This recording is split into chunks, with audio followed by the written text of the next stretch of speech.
Are you buying a home and it's time for a home inspection, but you're wondering what are the top things to look for? Or what should you be asking for from the seller? Well, I'm here to answer that question right now. Hey, I'm Adam D with the Local Connect and KW Realty, and I'm here to tell you what the top things are to look out for in a home inspection and what you should even be asking for the seller to repair. I've negotiated thousands of home inspections in my career, and these are the number one things to look for. So one of the things we'll link below this video is we have another video that outlines everything that home inspectors do and the standard of practice, at least here in New Jersey, so you know what the home inspector is actually looking for. But what's most important to know is that a home inspection is a visual inspection. It's not intrusive, so they can't see behind walls, for example. So it is a limited inspection in the sense that if they can't see it with the naked eye, they're probably not going to find it. Now, what you want to be identifying in the home inspection and maybe even asking a seller for is actually located within the condition of property clause in your contract of sale. So usually there is a condition of property clause, and it's going to say something along the lines of that the seller is going to provide you with a house free of leaks, meaning the roof and the walls, there's no water seepage anywhere, and that the plumbing system's operating correctly, the electrical system's operating correctly, all of the appliances work, the heating and air conditioning works, and the property's structurally sound, there's no structural defects. Those are the things generally that the seller has to provide you, and you have a lot of leverage to negotiate with the seller that they need to repair those items. If you have a plumbing leak, for example, it's very easy, in my opinion, to ask the seller to fix that because they already signed a contract saying they were going to send you the house or provide you the house free of leaks, right?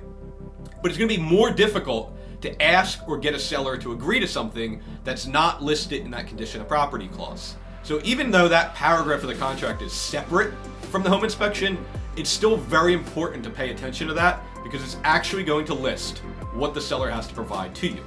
And they would be the things that I'd be looking for. Leaks, right? Is there water intrusion anywhere? And the structural part. Most sellers don't know if there's a structural issue. They can't disclose it because they never had an inspector to check. If you have a structural issue, that's probably the most important thing. You need to get an engineer in there right away to know what you're dealing with. The last thing to remember with a home inspection is that the home inspector is kind of like your family care physician, right? A lot of times what they're going to do is once they identify a defect, they're going to recommend you to a specialist in that field. So a lot of times they are also the things that you're going to need to further evaluate. So if the home inspector says, I don't know what this is, you need a plumber to look at it, it's probably something you should have a plumber look at, right? Because the home inspector is not a specialist in any one area. So get the specialist to look at the things that the home inspector recommends you get a specialist to look at. You could also ask the seller to do that too. Some of this isn't even a repair, it's actually just going ahead and further analyzing something to see what you're actually inheriting when you buy the house. These items we're specifically talking about, you can often ask the seller to repair or address. And it can become a negotiation, and it actually can become a very tedious negotiation because sellers are not always aware that these things are wrong with their house. And it's really important to get these items in front of them sooner than later, and it will increase your probability of getting the seller to agree to address the repairs. At least locally here, if they don't agree, you actually have the option to cancel the contract and walk away from the deal if they were not to agree.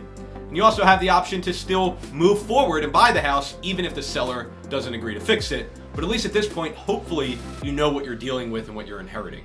The last thing I would want you to do is actually go into the house blind and not know what you're inheriting or dealing with. If you're just starting your home search, we're certainly here to help. We have great home inspectors we can recommend, or you can choose to hire anybody that you'd like in New Jersey, and we will certainly help you negotiate that home inspection repair request in your best interest.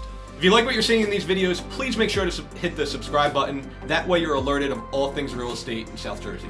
I'm Adam D with Keller Williams Realty, and I will see you on the next video.